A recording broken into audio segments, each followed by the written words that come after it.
Hey everyone, and welcome back for another deep dive with us.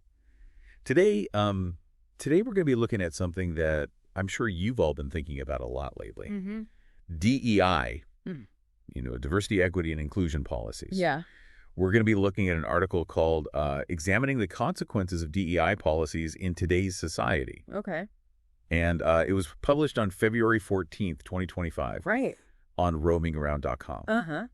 So get ready, because we are going to be uncovering not just the good intentions, Yeah. but also some of the potential hiccups of DEI policies. Right. And hopefully by the end of this, you'll have a much clearer picture of this really kind of complex landscape. It's interesting because DEI is often thrown around, as if it's like some new fad or something. Right. But really, it's part of this much bigger shift towards social justice that's been kind of building for years now. Yeah. And it's really about acknowledging that there are historical inequalities and that different perspectives aren't just a bonus. They're actually crucial for us to make any real progress. That's a great point. And, the article doesn't really treat it as just some sort of trend or fad. Yeah. It kind of dives right into the core of what these policies are aiming to achieve. Fair workplaces. Right. And fair educational spaces. Yeah. It's really about tackling those inequalities that you mentioned. Exactly. And it's not just about, Yeah. warm, fuzzy feelings. It really has some concrete implications for organizations and the people within them. Yeah. The article highlights some really compelling upsides. Yeah. For example, it talks about how companies like Google and Johnson & Johnson have implemented these DEI policies, and they've seen some really impressive results. Yeah. Like diverse teams have been behind some of their most, innovative ideas and products. Absolutely. And, another great example is Salesforce. Oh, yeah. They've seen the positive impact of DEI on employee retention. Interesting. When people feel like their individual identities are valued and respected, they're much more likely to stay with a company and really, pour their energy into their work. It sounds like it creates like a ripple effect of positive outcomes. Yeah. Like happier, more engaged employees. Yeah. A surge in creativity, problem solving. Better decision making because you have more perspectives. Right. It's like this positive feedback loop. It is. But the article doesn't shy away from the challenges either, does it? No, it doesn't. And this is where I think it gets really interesting. Yeah. While the goals are definitely admirable, the road to get there isn't always smooth. Right. And the article talks about some of those thornier issues. Yeah. And I think it's really important that we kind of unpack those together. One of the first things that jumped out at me was this discussion about reverse discrimination. Yeah. It's a sensitive topic, but the article points out how some people feel that DEI policies might actually disadvantage certain groups, even though they're intended to create this more level playing field. Right. What do you think about that? Well, it's a valid concern and one we should definitely, consider carefully. Yeah. The intent is to create a more equitable environment for everyone. Right. But the perception of reverse discrimination can definitely arise when individuals feel like they're being overlooked or excluded because they don't belong to a particular demographic group. That makes sense. So what's crucial is making sure that, these policies are really carefully crafted and implemented in a way that genuinely promotes, fairness and equal opportunity for everyone. Right. So you're addressing those historical imbalances, but without creating new ones. It's like walking a tightrope. Yeah. We're striving for that balance, and it seems like a very nuanced approach is required. Yeah. It is. The article also brings up the problem of tokenism. Yes. These surface-level efforts to make an organization look like they're embracing DEI, Right.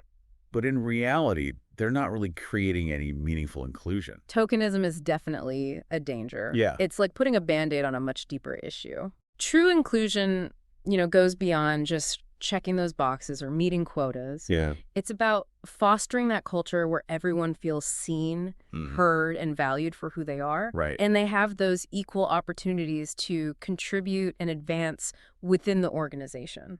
And if organizations aren't careful, the article suggests that even well-intentioned efforts can lead to resentment. That's right. Where these efforts might unintentionally create divisions or feelings of exclusion. Yeah. Have you actually seen this happen? Unfortunately, yes. I have seen instances where these DEI initiatives, despite aiming for inclusion, have inadvertently created a sense of us versus them. Wow. And this often stems from a lack of clear communication, transparency, and a failure to, acknowledge and address the concerns of all the stakeholders involved. So it's not a one-size-fits-all solution. No, it's not. It sounds like navigating these complexities requires not just good intentions, Right. but a really deep understanding of the potential pitfalls and a commitment to constantly learning and adapting as you go. Absolutely.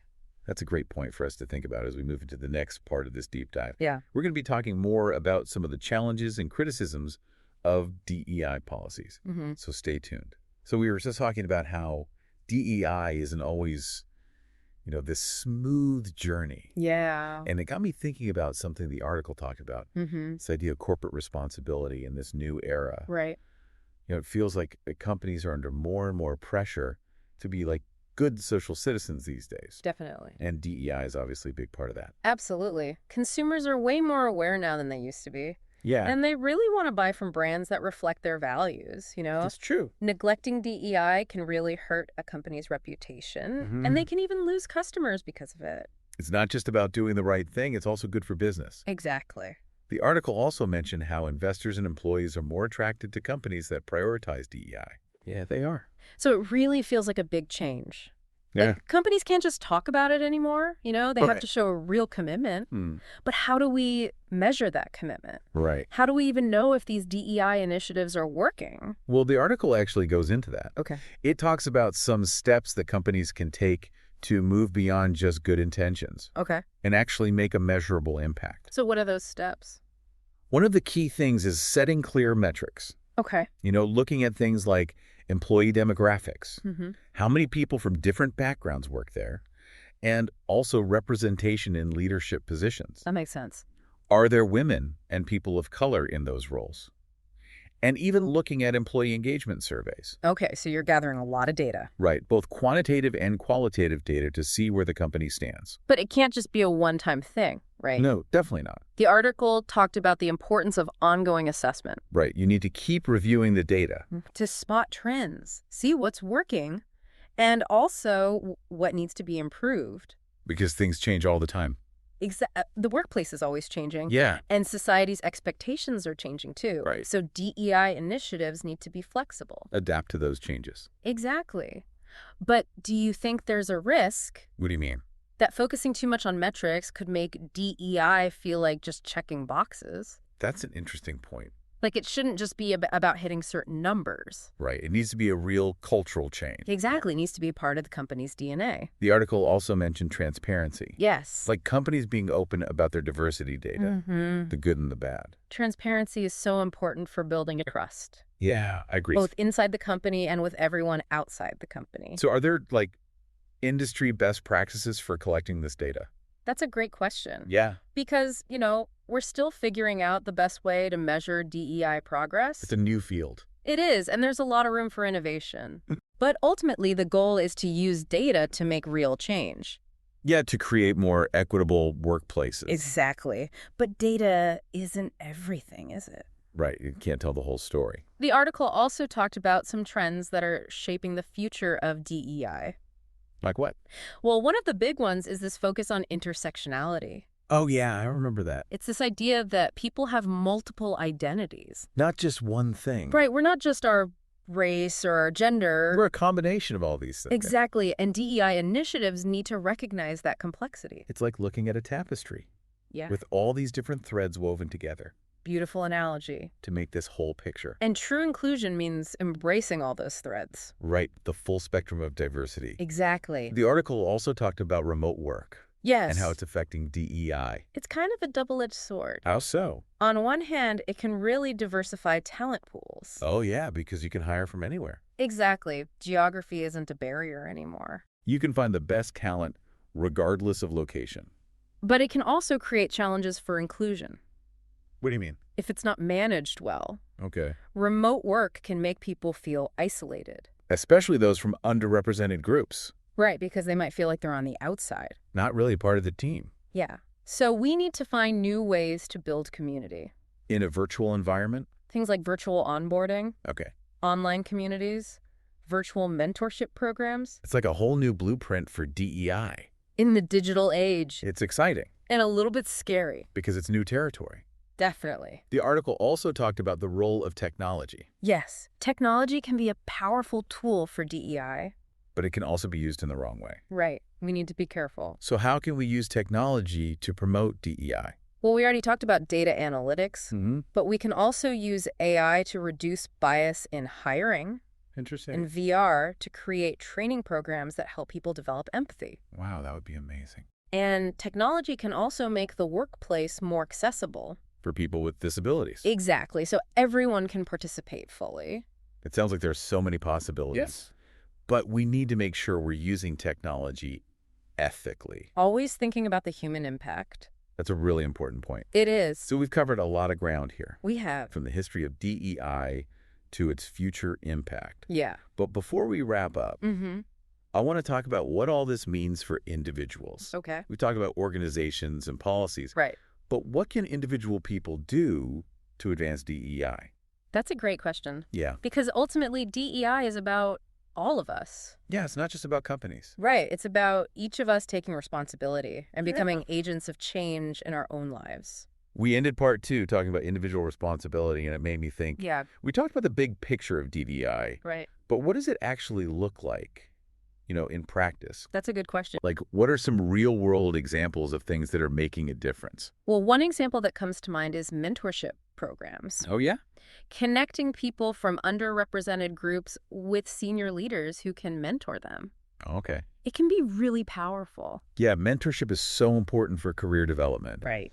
And it can help level the playing field for people who might not have the same opportunities. Exactly. And those mentors can become advocates for their mentees. Yeah, like someone in your corner rooting for you. Exactly. And it can create a culture of allyship within the whole organization. That's the goal. Are there other examples? Well, some companies are doing really interesting things with recruitment, Okay, like what? trying to make it more inclusive.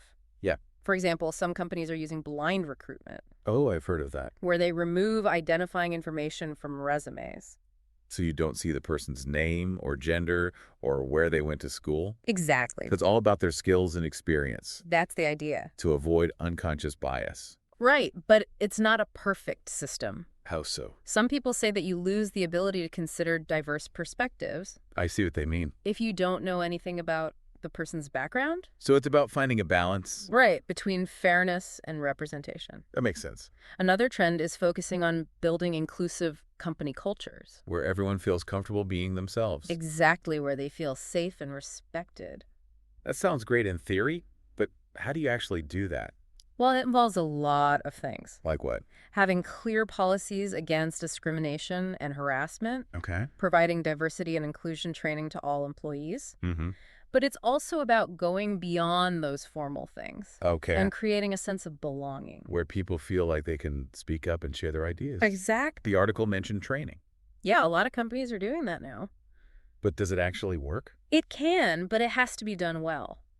What do you mean? It shouldn't just be a lecture, Like checking a box Right. It needs to be interactive and engaging. so people actually learn something. And it should give them tools to deal with difficult situations. So it's about making DEI part of the company's culture. Exactly. Not just a one-time training. It's about changing mindsets and behaviors. Yeah. At every level of the organization. But it's not just the responsibility of companies, is it?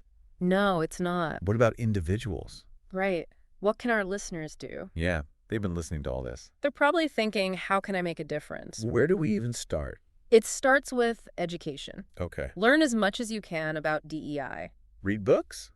Listen to podcasts. Exactly. Attend workshops. Have conversations. The more you know, the better you'll be able to challenge your own biases. Knowledge is power. It really is. But it can feel overwhelming sometimes. I know what you mean. Like, what can one person do? Don't underestimate the power of small actions. Yeah. Speak up when you see something wrong. Like, if you witness bias or discrimination, support organizations that are promoting DEI. And be an ally to people who are marginalized. Sometimes the smallest actions can make a big difference. That's right. It's about creating a ripple effect Everyone doing their part. to make the world a better place. More just and equitable. That's the goal. It's a marathon, not a sprint. You said it. There will be challenges along the way. But we have to keep going. Stay engaged.